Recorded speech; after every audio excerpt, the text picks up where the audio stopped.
If the United States wants to sanction us, they can bring them. Well, a short while ago, Fikile Mbalula, the Secretary General of the African National Congress, held a briefing in Germiston, only 45 minutes late. Not too bad. He had plenty of comments in an opening statement, then took questions. In his opening statement, he said the National Executive Committee is particularly resolute that South Africa will not be coerced into reversing its transformational agenda or sovereignty. Who cares what the NEC has to say? The NEC is not the government of South Africa. Or is it?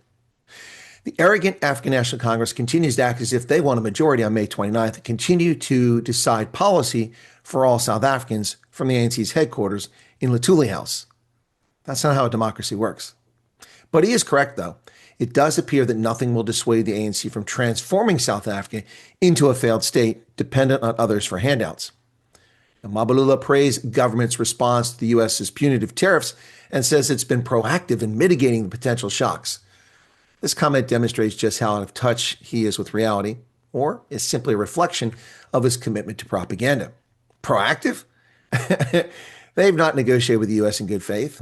They have no trade representative or delegation in Washington, no ambassador, and they waited until the day the tariffs were implemented on August 1st, 2025, to begin discussing how to formulate a plan on a way to deal with the tariffs.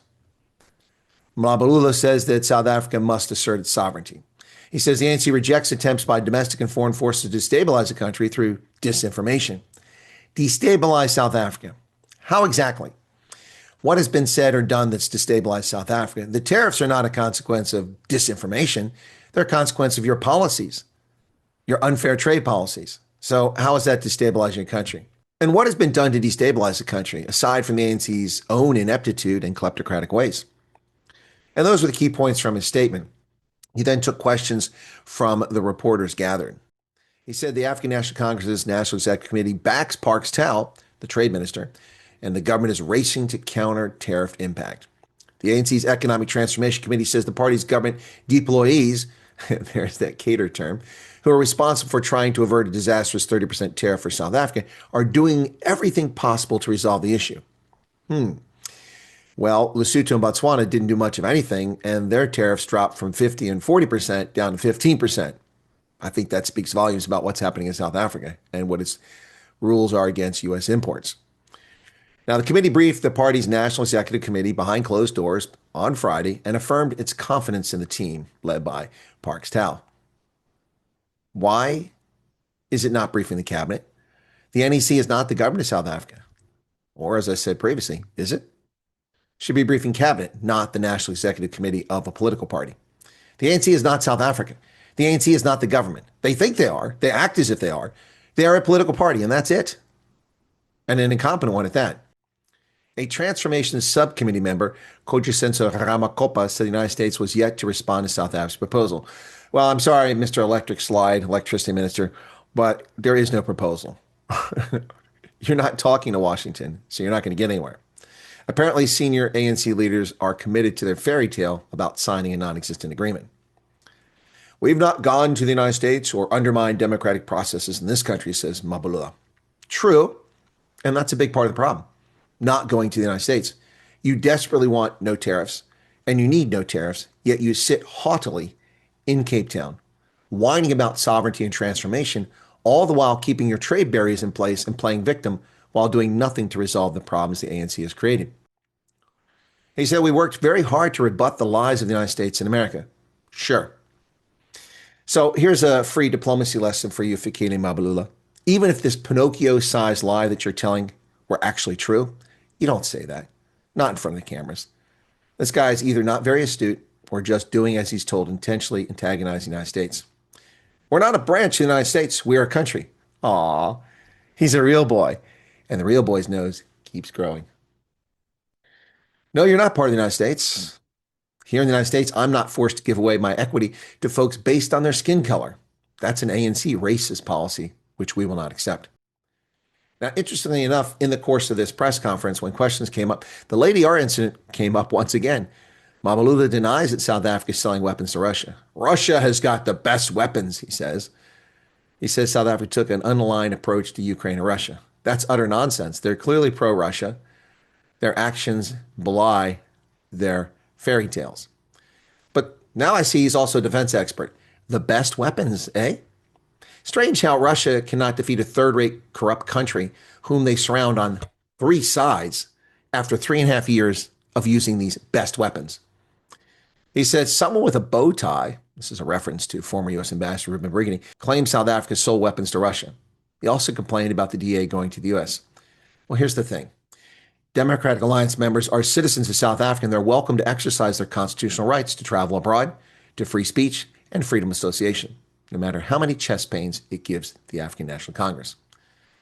I have to say, boy, Ruben Brigidi and the Biden administration really, truly gave the ANC chest pains when they exposed the shenanigans that were taking place under the ANC and what they're up to in Simonstown.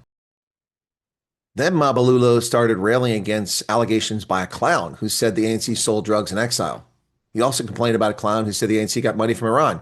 We didn't get any money from Iran. I have no idea what he's talking about in the drug story. I haven't heard about that. But I'm happy to entertain the idea that the ANC is not getting money from Tehran. I would hope so. All the ANC needs to do is open the books and explain where the $102 million for the party planners came from, the $20 million they spent on the Nels party just days later, and what they spent and where it came from for the disastrous 2024 election campaign. The figures they reported at the IEC do not match the expenditure. It's not even close. So there's a lot of money that's unaccounted for that has not been disclosed as they're required to do under the law. But they haven't disclosed it. So open your books, and we'll be happy to believe that the money didn't come from Tehran. Mbalula says the Trump administration is asking them to abandon everything they stand for. Gee, that sounds suspiciously like a tacit admission that the African National Congress did in fact receive these preconditions to improve diplomatic relations that supposedly were given when they went to D.C. in May, the same ones that Cornelius Mulder came back from the States with.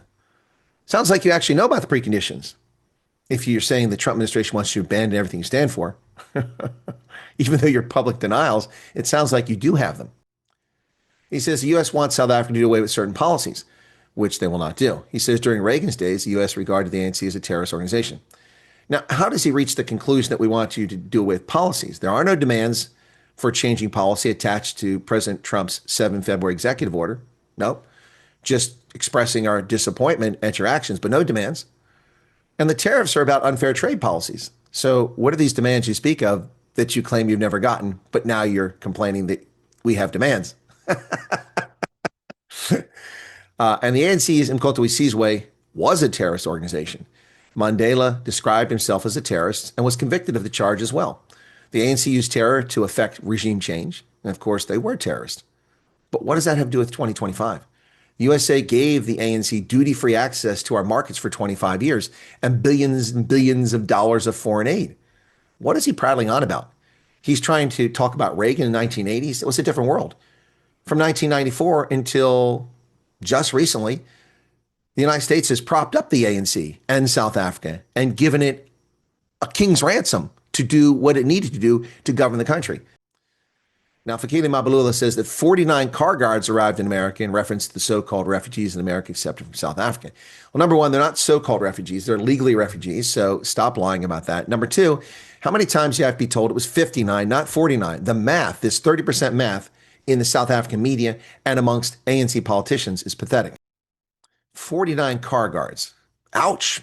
You see the contempt that he has for his fellow South Africans? Can barely contain his contempt for you.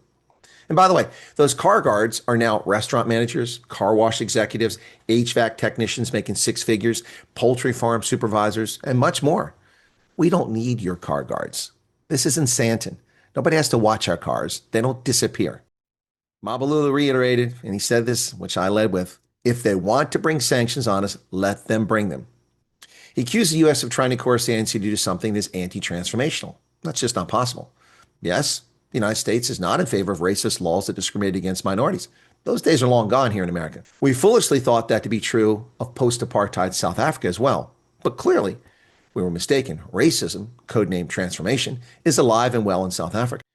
Fikile Mbalula says when the ANC-led GNU team visited Trump, he plays videos for us. And based on those videos, he wants to punish the whole country, despite the facts saying something different. Now, Fikile is trying to link virtually non-existent diplomatic relations to tariffs. The tariffs are a consequence of Pretoria's unfair trade practices, not its racist laws or policies. The tariffs are on you not to affect policy change domestically. It's to affect our imports. You put quotas on our automobiles, we can't ship there. You ban our pork from coming there with illegitimate administrative regulations, and you slap tariffs on our poultry, among other things, 75%. That's the reason that you have tariffs. Botswana doesn't have 30% tariffs. Lesotho doesn't have 30% tariffs. And what facts is he referring to? The 145 race-based laws? The recent ruling that Kenny Kunene has to apologize to Julius Malema for calling him a cockroach, but people are allowed to sing Kill the Boer? More ANC gaslighting and deflection in play here. Folks, this is sad and pathetic. I don't know if Fikile Mbalula is this dim-witted or it's simply his role in the ANC to say these outlandish things. I suspect it might just be his role. But looking back over history and seeing the way he's behaved for the past decade, maybe he is that dim-witted. I don't know. But this is not a good representative for the African National Congress. And their concept of loyalty over competence really needs to change. ANC needs to go back to hiring people who are competent at their jobs like Trevor Manuel and not just people who are loyal to the Thule House. Loyalty is causing the ANC to collapse. It kept them alive during the liberation struggle, but loyalty now is causing this party to collapse and make stupid decisions. What say you, South Africa? Mzansi? Hey, world. South Africa is in the news. Did you notice? Cheers.